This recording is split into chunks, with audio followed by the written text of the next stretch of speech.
Boa noite a todas e todos. Nós estamos dando início a mais um episódio, né? Se a gente pode chamar assim, do Fala Professor, uma atividade aqui da comunidade espiritual, comunidade espírita.info, que a gente começou na época da pandemia, mas interrompemos e agora estamos retornando esse ano, né?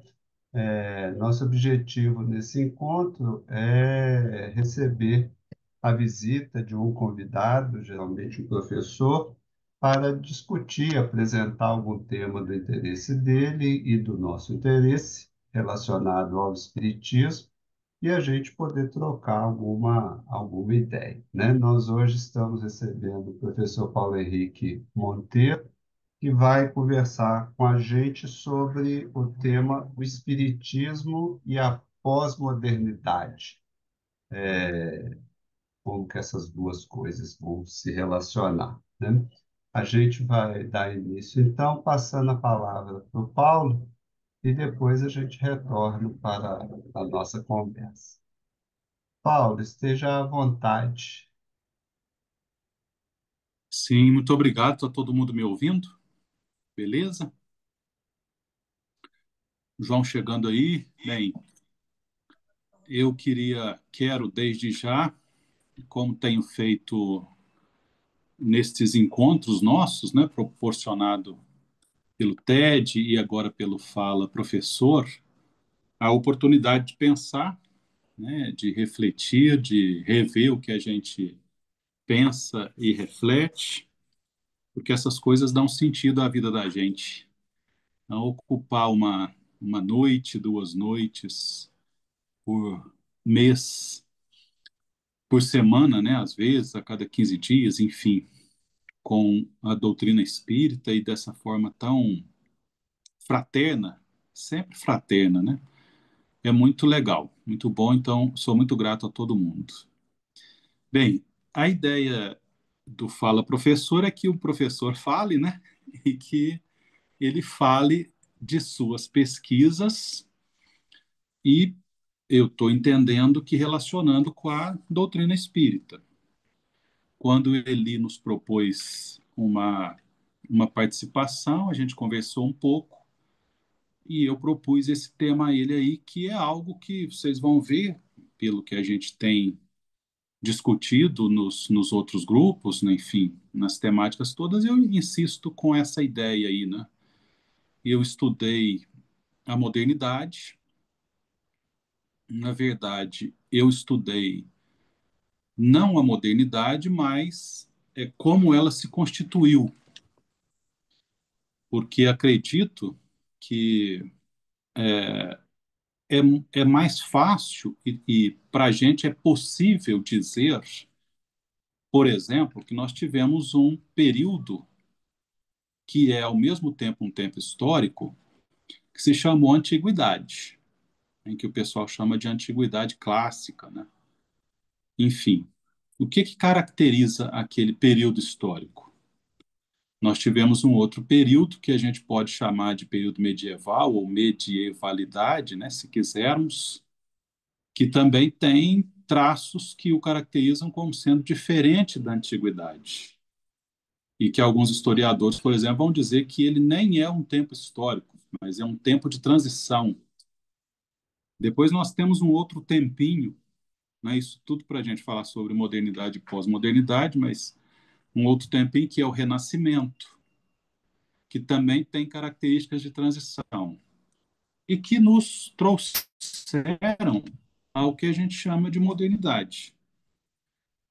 Mas quando a gente estuda lá no ensino médio e até mesmo no início dos cursos de filosofia, sociologia e história, a gente tem isso muito claramente. Quando a gente entra na faculdade, a gente percebe que essa periodização, assim como qualquer teoria científica ou sistemática ou rigorosa, como quisermos, é uma classificação humana, né?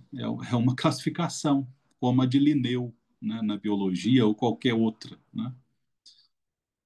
E então a modernidade, para mim, não hoje se constitui como um período histórico. mas um tempo histórico. Um tempo histórico que tem características, que eu vou falar sobre essas características aí, aqui. E já dizer de antemão que estas características não foram superadas. Elas são vigentes. Elas nos constituem, ou constituem o nosso tempo, que é exatamente a modernidade. Portanto, diferentemente de muita gente, e de uma forma quase polêmica, eu não acredito em pós-modernidade. E não necessariamente porque nós não superamos aquilo que caracteriza a modernidade como um tempo histórico. Eu diria, é, por uma questão mais antropológica mesmo. Como é que alguém pode dar uma classificação do seu próprio tempo? A história demonstra para a gente que nós podemos caracterizar fatos, circunstâncias, que nós podemos situar pessoas, instituições com o passar do tempo. Somente o futuro pode olhar para trás e dizer que, por exemplo, a monarquia brasileira é antiga. Ou nem isso. Como é que eu vou dizer do meu próprio tempo que alguma coisa já passou, como, por exemplo, a modernidade? E aí nós somos pós-modernos. Então, tem essa questão aí que a gente pode discutir, né? Mas eu tenho uma fundamentação para dizer isso. A primeira delas, num grande sistema, é a fenomenologia, né? Então, partindo do pressuposto ou da tese fenomenológica que a realidade é um fenômeno, né? Mesmo sendo algo, eu digo aqui, né? Partimos da tese fenomenológica de que a realidade é fenômeno, ou seja, a realidade, mesmo sendo algo, isto não está em questão para a fenomenologia, o é para nós seres humanos algo que se nos apresenta à consciência, outro conceito fenomenológico, ou seja, nós reconhecemos a partir da percepção, outro conceito da fenomenologia, o que chamamos realidade pelos sentidos. E num exercício também conceitual da fenomenologia, da intencionalidade. Então, desde Hegel, é o espírito, não no sentido que nós, não necessariamente no sentido que nós o definimos no espiritismo, né? Aí é o espírito, enfim, é, é, é, é o espírito que tem a intenção de perceber as coisas, né? Para a fenomenologia, independentemente da realidade, isso não importa se a realidade é algo ou não é algo, o que importa para a fenomenologia é a percepção que a consciência tem num ato intencional de perceber algo. Aquilo que ela percebe, para ela, é um dado, não é? É um dado. Então, a primeira referência, a grande referência teórica, a gente pode voltar nisso, né? Desde Hegel, passando por Husserl e também mais contemporaneamente por Merleau-Ponty, essa ideia de que a realidade nos é dada num exercício de intencionalidade da consciência na percepção desta realidade pelos sentidos, né? Nós poderíamos aprofundar as nossas reflexões, eu escrevi aqui um rascunho, né, para a gente pensar sobre esses conceitos da fenomenologia, mas o objetivo não é esse aqui. Nós ficaremos com a ponderação sobre o conceito consciência, somente e com somente um aspecto da consciência, talvez o mais definidor dela, o de que ela, a consciência, é ativa e não reativa ou reflexiva. A consciência não reflete a realidade. A consciência produz a realidade, né? Alguns vão dizer radicalmente que a consciência cria a realidade. Bem, isso tudo pode ser pensado à luz de reflexões a partir da doutrina espírita. Tudo que eu estou falando aqui, né? A gente pode, então, questionar isso daqui a pouco. Bem, uma outra referência que eu tenho teórica é especificamente a hermenêutica da consciência histórica, um aparato metodológico e teórico proposto por Paul Ricoeur, um filósofo francês que viveu entre 1913 e 2005, e que, mais ou menos, né, de forma sintética, diz o seguinte, né, o Ricoeur defende que uma análise hermenêutica dos objetos, também poderia, eu faço isso na dissertação do doutorado, né, na tese, há basicamente, para mim, três abordagens da realidade. A abordagem dialética, proposta desde lá de Heráclito, enfim, depois que consiste em fazer sínteses a partir de dois opostos, né? Do meu ponto de vista, esta abordagem, porque a realidade é sempre abordada, esta realidade diz respeito aos fenômenos naturais e aos fenômenos sociais. A dialética é um instrumental que nos permite abordar a natureza e as relações humanas, na relação entre as pessoas e entre as instituições, né? Mais especificamente entre as pessoas, eu acredito que nem a dialética dá conta. O que dá conta de abordar a relação entre pessoas é o diálogo. Então, para mim, há como abordagem da realidade a dialética e, enquanto abordagem da natureza e dos fenômenos sociais, e há o diálogo enquanto abordagem da relação entre dois seres humanos ou mais, né? Mas menos do que uma comunidade constituída por valores muito comuns ou abrangentes. Enfim, o diálogo se dá mais no âmbito da psique do que da sociologia, né? E tem a hermenêutica, que seria a terceira abordagem, cuja realidade ou objeto é a produção humana ou cultura, né? Então, quando Ricoeur propõe uma hermenêutica da consciência histórica, ele está dizendo o seguinte: olha, o meu pensamento vai incidir como uma hermenêutica, portanto, uma estratégia metodológica que busca abordar a cultura. Então, não é abordar diretamente as pessoas, não é abordar diretamente a natureza e nem os fenômenos sociais, mas é abordar documentos, né? E aí tem um salto que a gente pode fazer e que ele faz uma hermenêutica muito específica, ele faz uma hermenêutica da consciência histórica, onde história é tudo aquilo que pode ser percebido na interpretação do texto num sentido abrangente, não é o texto, somente o texto literal, né? Mas o texto histórico. O que é o texto histórico? Os documentos, mas também os monumentos, né? Tudo aquilo que registra graficamente a história, né? Tudo o que pode ser, tudo que é produto humano e faz registro daquilo que se pode chamar de história, o Ricoeur vai dizer que este objeto é objeto de uma hermenêutica. E que, ao fazer esse exercício hermenêutico sobre os objetos da história, se produz uma consciência da própria história. Então, eu só posso dizer que algo é histórico quando eu tenho consciência hermenêutica daquilo. Isso tem tudo a ver com eu ter dito lá no início que é um tanto impossível eu fazer uma hermenêutica da consciência histórica do tempo presente.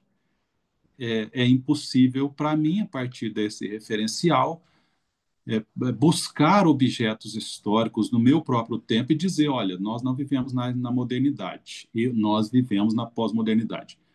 Isso, do ponto de vista lógico ou metodológico, é impossível, né?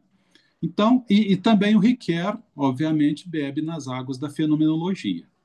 A história, para ele, não é dada, não é um dado objetivo, mas é um fato intersubjetivo que pode ser percebido na interpretação dos textos históricos, entendendo texto lato sensu, não estrito sensu, né? Um texto literário. Né?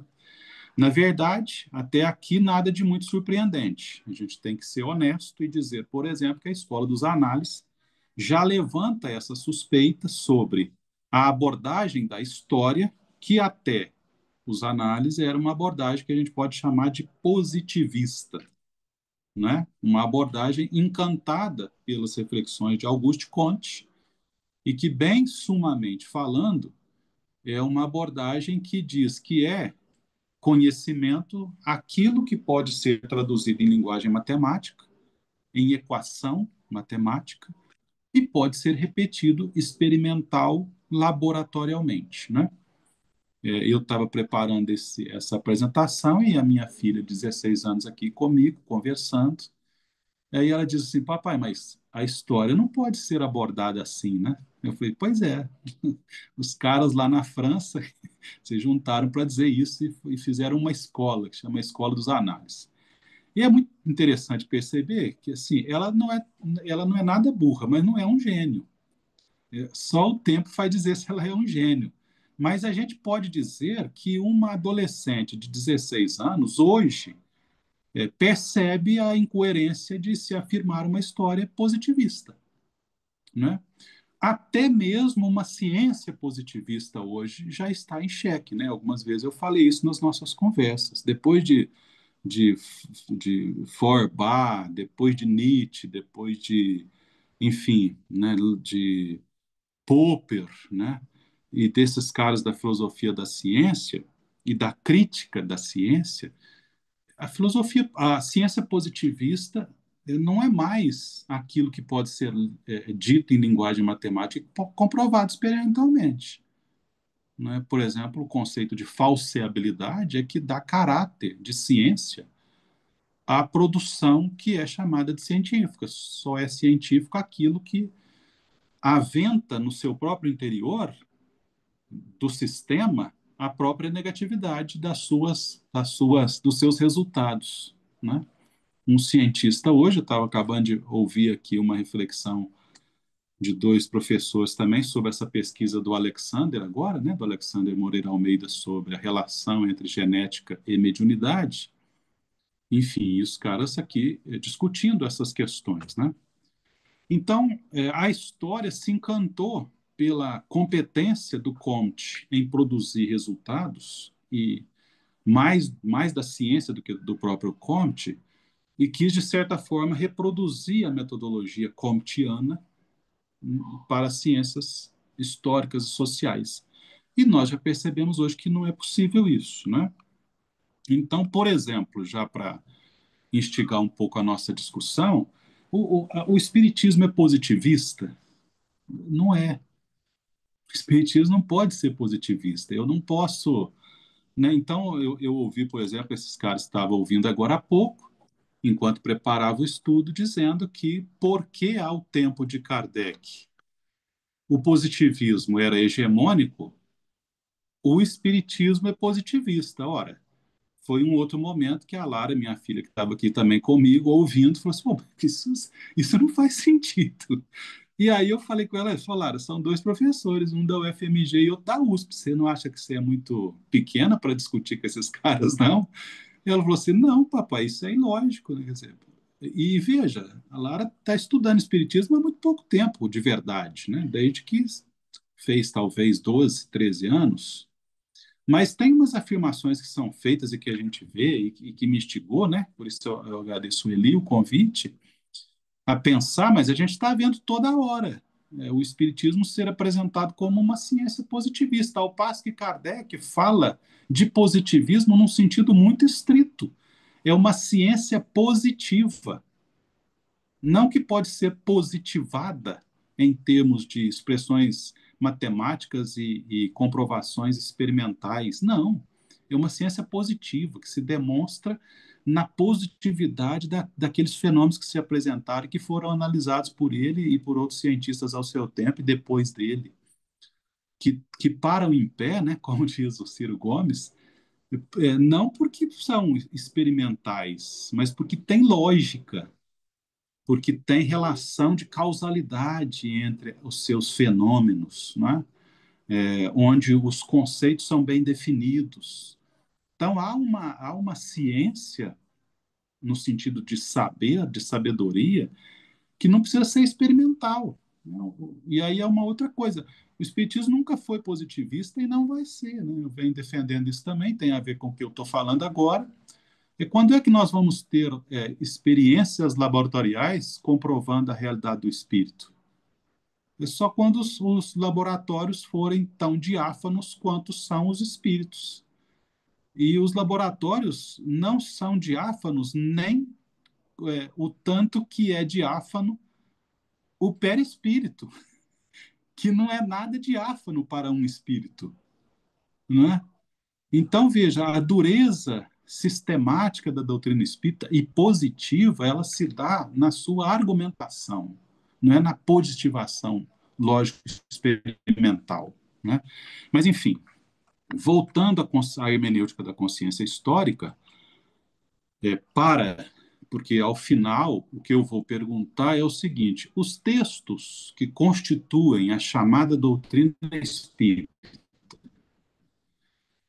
entendida como sendo a soma das reflexões de Kardec com o ensino dos espíritos, esses textos pode incidir sobre eles uma hermenêutica da consciência histórica e na qual a gente pode perguntar se o espiritismo é pós-moderno, moderno ou ultrapassado, antiquado, pode incidir sobre a textualidade kardeciana e espírita, uma hermenêutica que nos dê consciência histórica do espiritismo, ou seja, da relação do espiritismo com o tempo histórico que a gente está vivendo? Eu acredito que sim. Essa pesquisa precisa ser feita, talvez eu a faça há algum tempo da minha vida aí, mas eu acredito que sim, esse é que eu queria compartilhar com vocês. E por que estou dizendo isso? Porque ao escolher o texto, para fazer uma hermenêutica da consciência histórica, o Riquet diz que o texto tem uma magia, que ele chama, tem até que tomar cuidado, né? Mas ele chama do mundo do texto, onde o texto, enquanto configuração, tem a propriedade de prefigurar o campo da prática, ou seja, o texto tem a capacidade de trazer para nós, o leitor, aquilo que estava acontecendo. Ao mesmo tempo que ele tem condição de refigurar, né? A leitura refigura a composição da narrativa. A leitura dá condição ao leitor de questionar a prefiguração. Pelo texto, eu posso voltar ao passado e, na intertextualidade dos diversos documentos, monumentos, ou seja, dos textos históricos, eu posso perguntar: olha, foi assim mesmo? Né? Então, eu acho que a hermenêutica da consciência histórica nos ajuda, espíritas, a demonstrar que a textualidade espírita, a doutrina, o ensino dos espíritos, mais a reflexão kardeciana, é passível de objetivação científica lato sensu, rigorosa, sistemática, não em termos positivistas, em termos científicos. Né? O que deve abordar, a ciência que deve abordar o espiritismo não é a ciência físico-matemática, né? É outra ciência. É, por exemplo, do meu ponto de vista, eu acho que uma das abordagens possíveis é a hermenêutica da consciência histórica de Paul Ricoeur. Né? E esse é um trabalho que eu, por exemplo, gostaria de fazer. Nesse movimento de prefiguração, configuração e refiguração, a subjetividade é, ao mesmo tempo, para Ricoeur, agente e paciente da história. E o sujeito deve ter a consciência de que o passado está aberto e o futuro deve ser limitado. Então, por exemplo, Kardec não é o fundador da doutrina espírita, né? Kardec não tirou a doutrina espírita do bolo, não criou a doutrina espírita. Kardec, ele resumiu em si, como todo agente barra paciente histórico, um tempo histórico. E nesse sentido ele é tão genial quanto qualquer outro, nem mais nem menos. Ele é tão genial quanto um Newton, ele é tão genial quanto um Aristóteles, ele é tão genial quanto um Noam Chomsky, que de alguma forma sintetizam neles uma capacidade de sintetizar e representar o seu tempo histórico, né? E esses agentes pacientes da história não são nem avant la lettre, não pensam além de todo mundo e nem é muito menos aquém, estão ultrapassados, né? Como a gente está vendo muito se falar sobre Kardec agora, né? Por que o Riquet faz essa proposição? Eu vou deixar vocês perguntarem alguma hora sobre isso tudo. Querem fazer isso agora ou eu posso mais um pouquinho? Ele, Pode terminar tá. seu Bem, pensamento. isso. Como é que o Riquet chegou a esta sistematização da sua hermenêutica da consciência histórica? Ele conheceu nos seus estudos um alemão que se chama Reinhard Koselleck, né? E o Reinhard Koselleck, ele diz que o tempo histórico é uma grandeza variável encontrada na relação entre o espaço de experiência e o horizonte de expectativa. O que é o espaço de experiência? É tudo aquilo que pode ser percebida na análise documental, monumental, enfim. O Koselleck fez uma análise documental. Ele pegou documentos do setor jurídico dos séculos XIII ao século XV, e ele analisou esses documentos e percebeu nesses documentos o nascimento de um termo em alemão. A expressão Neuzeit, que eu não sei pronunciar muito bem, mas é mais ou menos isso, que significava novos tempos, passou a ser escrita e pronunciada como sendo Neuzeit, como um tempo novo. Então, por exemplo, numa conversa comum, mas não foi isso que o Kozelek analisou, ele analisou documentos, ele pegou documentos jurídicos, legislativos e jurídicos. Nos documentos antes do século XII, não havia a similaridade ou a identidade entre a expressão Neuzeit, que é novo tempo, com a palavra Neuzeit, que é tempo novo.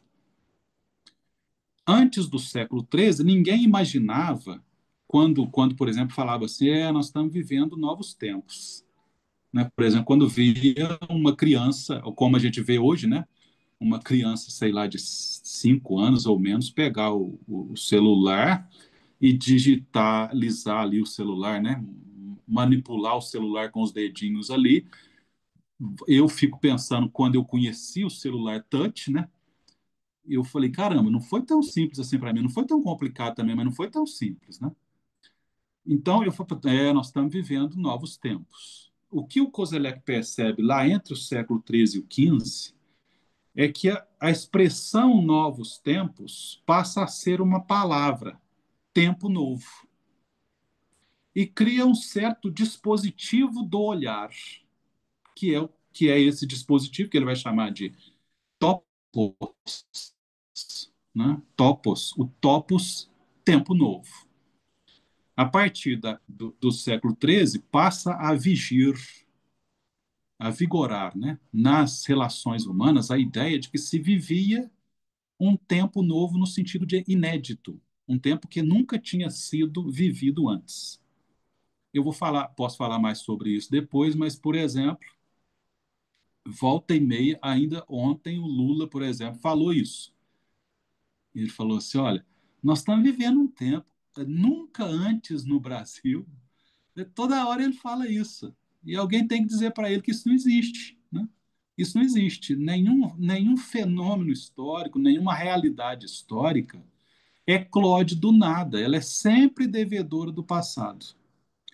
O Kozelek, bem, eu vou falar de outros dois dispositivos, ou Topoi também, mas o Kozelek vai dizer o seguinte: essa ideia de que se vivia um tempo novo foi uma ideia tão forte que se inferiu dela de que, ora, se estamos vivendo um tempo absolutamente novo, inédito, eu posso, a história está à minha disposição, eu posso fazer a história, não é? Então, ó, se eu vivo um tempo novo, eu posso fazer a história. O Riquer vai dizer, olha, o Kozelek também já diz isso, o Riquer vai desenvolver a ideia de que nem se vivia um tempo novo, no sentido de absolutamente novo ou inédito, e nem muito menos ninguém pode fazer a história. Nós somos, ao mesmo tempo, agentes e pacientes da história. À medida que nós fazemos a história, nós somos feitos também pela história. Quer seja eu uma personalidade, uma grande personalidade, quer seja eu um cidadão comum, uma pessoa comum do dia a dia, né? Mas ao tempo, entre o século XV e entre o século XIII e o século XV, foi crescendo essa ideia de tempo novo, disponibilidade da história. E se eu posso fazer a história, por que não acelerar a marcha no sentido daquilo que eu acredito que é progresso? Se nós estamos vivendo um tempo inédito, que nunca foi vivido, eu tenho a história na minha mão, eu posso escrever a história como eu quiser, porque tudo pode se escrever. Nós estamos num tempo novo. E se eu posso escrever uma nossa história, por que escrever devagar? Eu posso acelerar. E eu vou dar dois exemplos trágicos dessa mentalidade que depois vai ser configurada como sendo a ideologia da modernidade, né? E não a modernidade em si. O que significa dizer que o nosso tempo histórico ele é trespassado por essa ideia de que nós vivemos um tempo novo, de que nós podemos fazer a história e acelerar a marcha do progresso. Isso é tão pernicioso e perigoso que a gente pode entender, por exemplo, aquilo que foi chamado de descoberta da América a partir da crítica desta ideologia dos topoi da modernidade, né?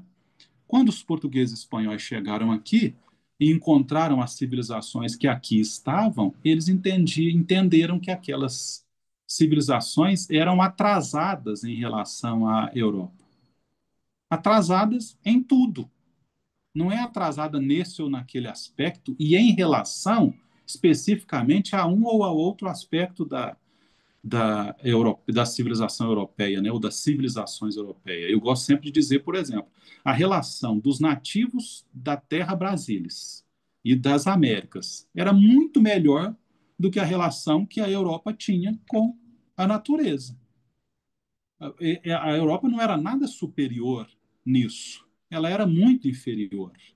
A relação desses povos com a divindade era tão mágica e bonita e misteriosa e fantástica quanto a relação, talvez até mais, né? Os povos de África, os povos de América, enfim, a relação desse pessoal, daqueles espíritos, né, para dizer no nosso termo, com a divindade era tão fantástica, era mais fantástica no sentido positivo do que a relação que a Europa estabeleceu com Deus a partir do período medieval, né? E mais esses espanhóis e esses portugueses chegaram aqui e foram, enfim, exterminaram essas civilizações em nome da ideologia da modernidade. Em nome de que se vivia um tempo novo, inédito, que se poderia fazer a história a partir desse ineditismo e que se poderia acelerar a marcha no sentido daquilo que eles acreditavam que era progresso. Veja o desastre que esses caras fizeram, né? O sofrimento que eles causaram, enfim, o desastre. Mas a gente pode vir mais para cá. Essa mesma ideologia da modernidade produziu tanto o fascismo quanto o nazismo. Mussolini e Hitler, simbolicamente falando, e o grupo de pessoas que acompanharam isso e que estavam imersos nessa ideologia da modernidade, produziram as guerras mundiais. A guerra, sobretudo a Segunda Guerra Mundial, onde, imbuído da ideia de que se vivia um tempo novo, se elegeu um povo melhor e que esse povo podia fazer uma história a partir da exterminação de outros povos. Isso na modernidade recente, né? E no sentido de acelerar algo que aquele pessoal acreditava que era progresso. Uma Alemanha fantástica que ia conduzir o mundo, o planeta inteiro, a uma nova fase. Né? Então, e as críticas não são minhas, é interessante perceber, essas críticas são de um alemão, Reinhard Koselleck, e o Paul Ricoeur, um francês, né? Duas das grandes forças lá desse período histórico, desse tempo, desse período histórico que é a Segunda Guerra Mundial. Né? Bem, basicamente, o que eu gostaria de apresentar era isso para, então, fazer algumas perguntas. Né? Se eu concebo a modernidade não como um período histórico, porque esse tempo histórico que nós estamos vivendo só vai se constituir como um período histórico, como é a antiguidade, o período medieval, no futuro. É o futuro que vai dizer, e inclusive dar nome, porque moderno é atual, é contemporâneo, é no mesmo tempo. Então, dizer que nós vivemos na modernidade não é dizer que a gente vive um período histórico, só é dizer que a gente vive o mesmo tempo. Nós somos do mesmo tempo. Onde vige esta mentalidade hegemonicamente. A mentalidade da ideologia, ou não a mentalidade, mas a ideologia da modernidade, constituída com base nesses três topóis, ou nesses três topos, né? No topoi, tempo novo, disponibilidade da história e aceleração da marcha do progresso. Então, a minha pergunta é o seguinte: no meu entendimento, desde que eu estudei isso, o Espiritismo se apresenta como um fenômeno crítico da ideologia da modernidade, assim como, por exemplo, nós temos teóricos críticos da ideologia da modernidade. Não somente o Reinhard Koselleck e o Paul Ricoeur, mas dentre outros que a gente ainda não descobriu, Wittgenstein, Freud, Marx, Darwin. Esses caras, por exemplo, o Darwin, o Freud diz que a maioria do que a gente faz é inconsciente, né? Aí a Lady Anne pode nos ajudar muito nisso, eu acho, né? Ora, se o que a maioria do que a gente faz é inconsciente, o que eu tenho que fazer é botar minhas barbas de molho, não é ficar metendo os pés pelas mãos, não é? Então, Marx, com a ideia de luta de classe, enfim, essas coisas todas, essas advertências que ele faz, né, nos faz botar o pé no chão, desacelerar as coisas, né, e não acelerar, convicto de que nós estamos certos. Não é? O Darwin vai dizer que a gente é a expressão de uma evolução natural e de um processo seletivo que não passa por minha consciência ou determinação. Muito pelo contrário. O Wittgenstein vai dizer da capacidade que a linguagem tem de me produzir, e não eu de produzir a linguagem. Então, todos esses grandes teóricos, e aí, por exemplo, eu acho que a doutrina espírita muito mais se identifica com a crítica da modernidade, portanto, com a crítica da ideologia da modernidade, do que com a modernidade. E ela não se identifica porque ela nem é positivista e nem também, para deixar agora vocês falarem, acho que já deu meia hora aí, ou mais, né? Nem é também progressivista. A doutrina espírita é progressiva. Significa que ela segue a marcha do progresso, mas ela não produz o progresso. Né? É a máxima lá de Kardec, né? Se algum dia ele tão convicto da doutrina, do ensino dos espíritos, das suas próprias reflexões, ele vai dizer: se algum dia a ciência demonstrar, né, ou os fatos demonstrarem que a doutrina está errada, sigam os fatos. Né? Bem, eu acho que já falei muito. Eu não consigo falar pouco, né? Ok.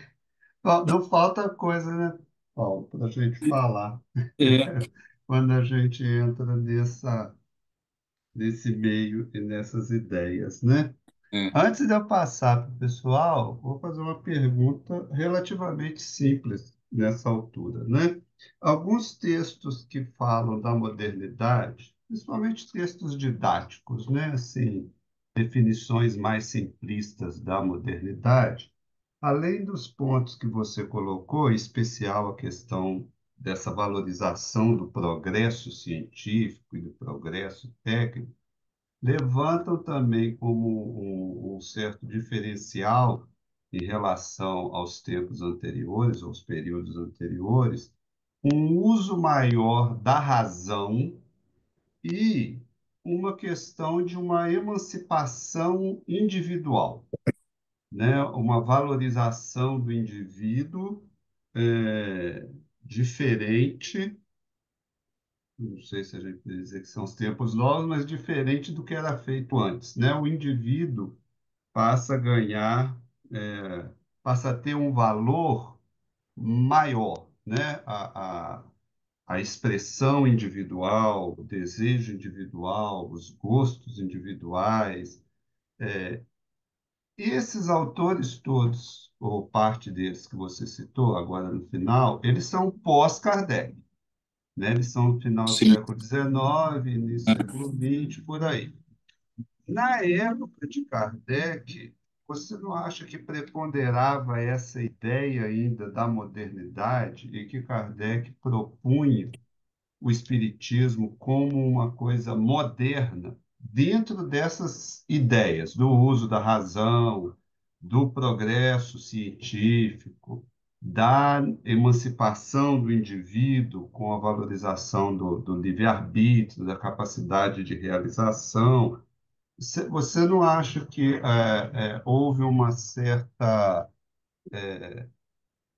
vamos dizer assim, uma proposta dentro das questões atemporais, né? Porque os princípios espíritas básicos são atemporais, mas a aplicação desses princípios se encaixou com a ideia de modernidade que se fazia à época de Kardec, mesmo que depois, conforme se mostrou aí com esses autores, várias dessas ideias viessem a ser criticadas, mas na época de Kardec isso era tido como o moderno certo, o aham, avanço, aham, o que deveria ser, e certos textos espíritas não dão essa impressão de que o espiritismo tenta se encaixar nessa modernidade. O que sim. você acha disso? Eu acho que você tem razão, Eli. Aliás, uma outra temática que uma hora a gente pode desenvolver, né? O meu problema, por exemplo, o grande instrumento para a investigação dos princípios espíritas é o ser humano, é cada um de nós. O grande ferramental, a grande metodologia, o grande aparelho para investigar os fenômenos espíritas é o médium e é o ser humano. A individualidade foi ganhando espaço rebocada pela ideologia da modernidade. E o indivíduo foi perdendo espaço na sua dignidade. Que eu acho que essa é a ideia que você quer expressar e com a qual eu concordo plenamente. Nós trocamos, nós delegamos ao microscópio e ao telescópio a capacidade de nos dar a realidade, ao passo que quem enxerga por meio e através desses instrumentos é o homem, é o ser humano. A doutrina espírita, nesse sentido, é atualíssima, ela é moderna, no sentido que ela expressa, ela não está além do seu tempo e nem a quem. Ela expressa exatamente o seu tempo e isso é divino. Isso é divino, porque nenhum fenômeno histórico está além do seu tempo. Isso isso é graça, né? Para falar religiosamente, é Deus incidindo, como diz o Leon Denis, no Grande Enigma, é Deus incidindo sobre o tempo e a história. Isso é moderno. Então, a doutrina espírita é moderna.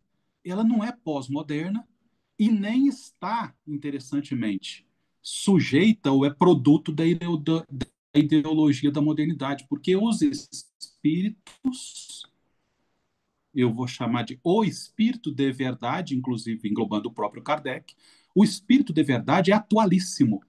Ele vem encarnar em si o seu próprio tempo. Isso é o que se pede de alguém ou de uma instituição ou de um movimento, que ele encarne o seu próprio tempo, que ele tenha a exata medida do passado e do futuro de forma a não fazer bobagem. O Riquet tem uma outra proposta muito interessante. Ele diz: é necessário que abramos o passado e fechemos o futuro, que nós tenhamos projetos extremamente bem delimitados, aonde o resultado desses projetos seja muito bem calculado para que a gente não dê um passo em falso e cause grandes problemas, ao mesmo tempo que nós temos que estar o tempo todo ligados à tradição. O que aconteceu no passado que pode nos prevenir contra os erros para esse futuro? Aí a pergunta que eu faço é o seguinte: a doutrina espírita não é exatamente isso? E em termos tão grandiosos, ao objetivar o próprio espírito e a moralidade desses que somos nós, os espíritos, a doutrina espírita é fantástica nesse sentido, para resumir, né, e concordar plenamente com você. O sujeito desses processos, a subjetividade, a grande subjetividade é o ser humano. Nós somos a medida de todas as coisas no sentido positivo. Não de que nós podemos destruir tudo, porque esse todo deve estar a nosso serviço. Mas nós somos, sim, como espíritos, né, inteligências, subinteligências da grande inteligência, à medida de todas as coisas. E precisamos ter consciência disso, e essa consciência responsável, né, que não mete os pés pelas mãos, que não se acredita detentora de todos os saberes, que não vive um tempo novo, enfim. E isso a doutrina espírita fala para a gente o tempo inteiro. Em uma palavra, a doutrina espírita diz para a gente ser humilde, para a gente lembrar que a gente é pó da terra, né? Ontem era quarta-feira de cinza, né? Então, para a gente lembrar que a gente é pó da terra, mas somos centelhas de luz ao mesmo tempo. Enquanto tradição, nós somos pó da terra, Adão, mas nós somos também centelha divina. A doutrina espírita nos diz exatamente isso e nos coloca no centro desse movimento, que é o movimento de nos encontrarmos a nós mesmos, né? Mas, enfim, já estou quase fazendo discurso religioso. Ok. Alguém tem alguma questão? Gostaria de apresentar alguma questão? Ô, Paulo, há um tempo Não percebi, atrás que eu estava estudando essa questão da pós-modernidade e lendo mais textos de sociólogos, eu me deparei assim com algumas opiniões muito fortes na área da sociologia de que essa mudança não só é real, como ela é dramática. O Domênico de Masi, ele chegava a dizer que a gente não está vivendo uma época de mudanças, mas é uma mudança de época. Ele e outros sociólogos consideravam a transformação tão radical à semelhança da saída, por exemplo, do Paleolítico para o Neolítico, ou da sociedade rural para a sociedade industrial. Então, falavam em pós-industrial, pós-modernidade. Quando eu li isso, falei, bom, se a coisa é assim, tão profunda, e eles começavam a descrever, né, as questões relacionadas à própria mudança, né? Eu comecei a pensar, os espíritas, nós espíritas, acreditamos num processo de transformação da Terra, né? Não tão rápido como a gente gostaria, né? Parece que a coisa vai demorar um pouco. Mas Uhum. será que essa mudança social já não seria um sinal de uma mudança estrutural a nível até do globo da população de espíritos? Eu fiquei pensando naquilo, mas nunca levei para frente isso. Mas eu notei que você não tem muita simpatia com essa pós-modernidade. Eu não sei se isso é um viés dos filósofos, mas nos sociólogos a gente tem visto um entusiasmo nesse sentido. Mas considerando como hipótese que essa mudança é real, você acha que isso poderia ser um pré, alguma coisa pré de uma mudança espiritual que viria depois? Sim, eu acredito, Ricardo, que a mudança é real. ela só é gradual e lenta, não é abrupta. E ela não tem nada a ver com a ação ou a encarnação nem de um Jesus. Veja, é interessante isso. A gente, assim como a gente é, os espíritas, né? Assim como os únicos capazes de conversar com os alienígenas quando eles vierem, se vierem, porque a gente já tem essa ideia da pluralidade dos mundos habitados, a gente pode também admitir, Jesus é uma figura do seu tempo, por mais estelar que ele seja, ele encarnou. O que eu quero dizer com isso? Nós vivemos, obviamente, mudanças, mas a mudança é uma constante, como dizia o Heráclito. O Heráclito dizia isso. A única coisa perene, a arqué da physis, o princípio da natureza, é a mudança, né? É o fogo. A mudança é real, só que ela é gradual, nunca foi abrupta. Nenhuma tecnologia do nosso tempo gera um fenômeno social abrupto. Ele tem que ser assimilado pelas pessoas. Por mais globalizado que nós estejamos, os fenômenos têm que ser assimilados por indivíduos e comunidades. Isso é gradual, né? O Bezerra de Menezes diz, né? O grande Bezerra de Menezes, né? Jesus tem urgência, mas não tem pressa nenhuma. Isso é de uma grandeza, é de uma consciência histórica, para falar nos termos do Riquet, que me espanta de uma maneira religiosa. Eu poderia ajoelhar para essas pessoas e rezar, né? Assim, falo com muita. Porque vejam, então os sociólogos estão equivocados, eles estão sujeitos eles são produto da ideologia da modernidade. Essa ideia de que nem a roda e nem nenhuma outra tecnologia produziu evolução abrupta. A evolução é uma lei da natureza, tudo progride, só não progride abruptamente. A transição do planeta Terra para mundo de regeneração, e que é uma coisa que a gente tem que corrigir no mundo espírita. Tem muita gente falando por aí, muita gente boa, que nós vamos transitar para um mundo regenerado. Nós não vamos transitar para um mundo regenerado. Não foi essa a proposta de Kardec, do brilhante e genial Kardec. Nós vamos transitar para um mundo em regeneração. O André Trigueiro anda dizendo que nós vamos herdar terra arrasada. Isso é possível. Agora, o que nós não vamos herdar é espíritos arrasados moralmente. Nós vamos ser, eu espero que todos nós já sejamos, espíritos conscientes da nossa deficiência moral. E ao tomarmos consciência disso, nós transitaremos para um mundo de regeneração. Isso é progressivo, isso é evolutivo, só não é abrupto. Não é? Isso não é progressista. Nós estamos transitando, do meu ponto de vista, desde que Jesus encarnou. Há 2000 anos atrás, nós estamos nesse movimento. Na verdade, há 4 anos antes do tempo de Jesus, a gente pode discutir isso, nós estamos nesses 7.000 anos de transição. Jesus veio e acelerou o processo, mas não fez nenhuma transição abrupta, tanto é que nós colamos ele na cruz, nós pregamos ele na cruz.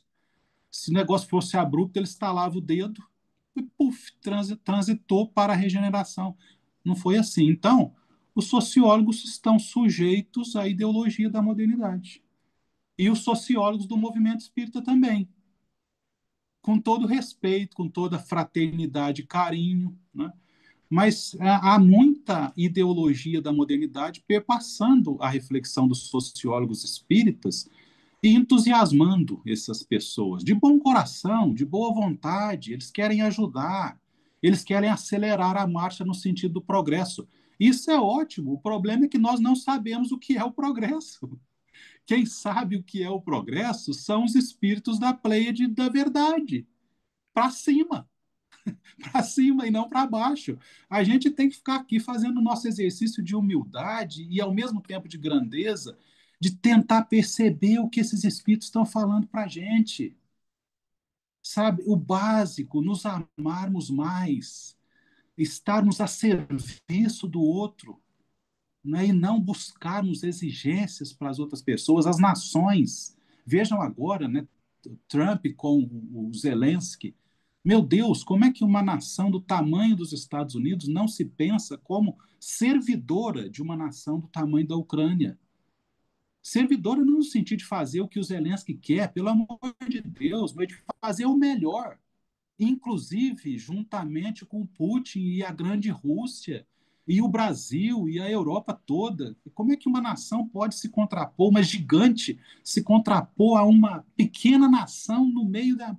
Que doideira é essa, né? Bem, a gente tinha que pensar isso mais na doutrina espírita, né? A gente pode também. Mas eu não sei se eu respondi também, Ricardo, desculpa, né? Eu sou um tanto quanto maluco assim. João, Boa noite, meu povo. Ei, João! O professor deu uma aula aí, né? Mas, mas o senhor não vai escapar, não, viu?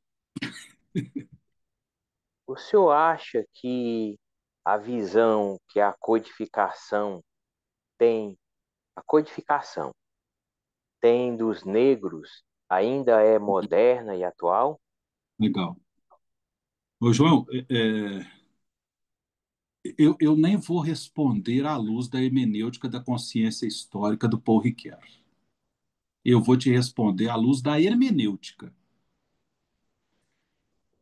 Kardec tomou o papel das vozes do seu tempo ao tratar do racismo, numa estratégia didática. Kardec não assumiu os pressupostos do racismo do seu tempo. Muito pelo contrário. Eu vou fazer essa análise e, com muito prazer, vou compartilhar com vocês. Ao expressar o racismo do seu tempo, Kardec não pode ser entendido como racismo. Antes de, inclusive, afirmar o que eu afirmei, e o Elias ficou bravo comigo, né, no nosso último encontro. Kardec só poderia ter sido racista se ele tivesse aderido à ideia de que raça existe. Raça não existe. Os biólogos não trabalham com esse termo, que não é um conceito. Um conceito é uma representação lógica de uma realidade. Um termo é diferente, né? Os biólogos não trabalham com esse conceito nem para se referir aos animais, hoje em dia. Então, raça nunca existiu. O que Kardec fez foi espelhar, e ele fez isso com um monte de fenômenos. Ele trazia para o seu texto aquilo que o seu tempo expressava e colocava sobre a sua própria reflexão e a reflexão e o ensino dos espíritos. Do meu ponto de vista, o texto kardeciano reflete isso. A tentativa dele de questionar os fenômenos do seu tempo, inclusive o racismo. Então, a gente precisa abordar o texto, porque o que eu percebo, João, com todo respeito a todos nós, né? O que eu percebo é que o texto, para muitos de nós, ele vira pretexto. Esse mesmo Ricoeur, que fala do mundo do texto, ele fala que a objetividade do texto não pode ser negada. A objetividade do texto tem que ser admitida e respeitada. Da objetividade do texto e da literalidade do texto, o Ricoeur fala, inclusive, que nós ocidentais escrevemos de cima para baixo e da esquerda para a direita. Isso tem um significado mental. A textualidade kardeciana e o ensino dos espíritos não corrobora a tese racista nem ao tempo de Kardec. Eu nem estou falando de hermenêutica da consciência histórica, não. Eu estou falando de hermenêutica. Eu vou fazer esse exercício e vou compartilhar com prazer com vocês. Na textualidade kardeciana, não é possível defender um Kardec racista. Na textualidade. Historicamente falando, foi o que eu falei com Elias. Com todo respeito, inclusive depois conversei com ele, né?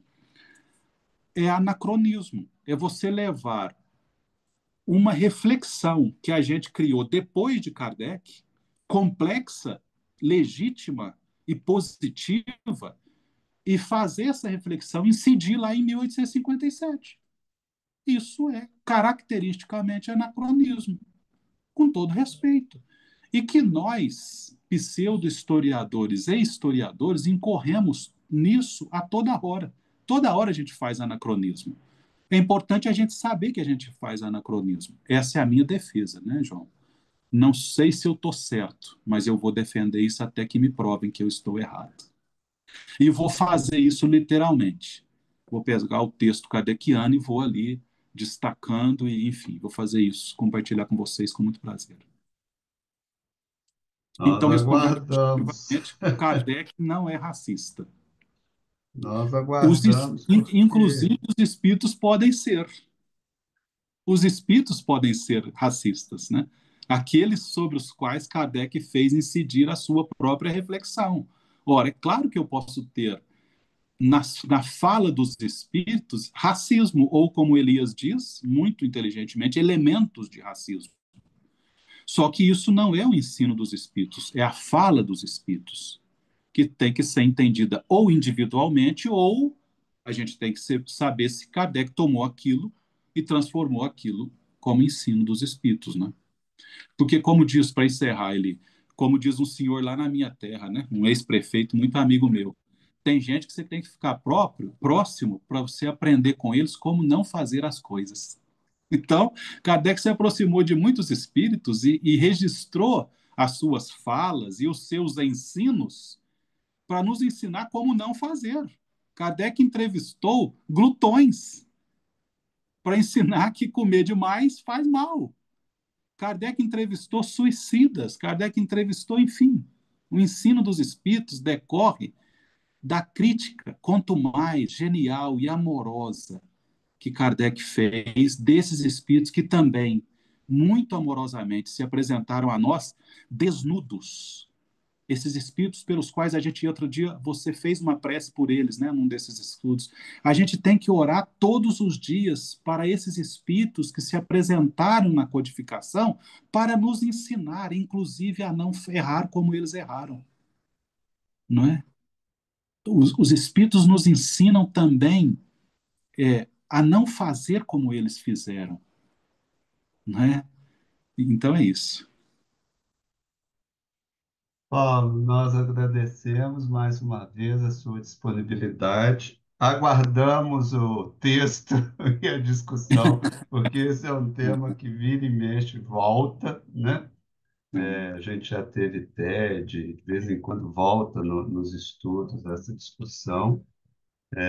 Então, acho que vai contribuir bastante. Quem sabe no próximo Fala, Professor, você traz aí essas ideias também, porque é um tema que está sempre em discussão, né? Então, É, agradecemos mais uma vez a você pela disponibilidade, pelo tempo, pelo conhecimento, e aos que estiveram aqui presentes online, né? Pela presença, pela vibração, como também agradecemos aqueles que estão assistindo posteriormente a gravação, estão todos convidados a continuarem participando, né? Acessarem nosso site espírita.info, onde estão os outros vídeos que já foram gravados anteriormente, e participar com a gente dessa discussão. Nós agradecemos então e desejamos a todos uma boa noite e até o próximo encontro. Obrigado. Boa noite, boa noite.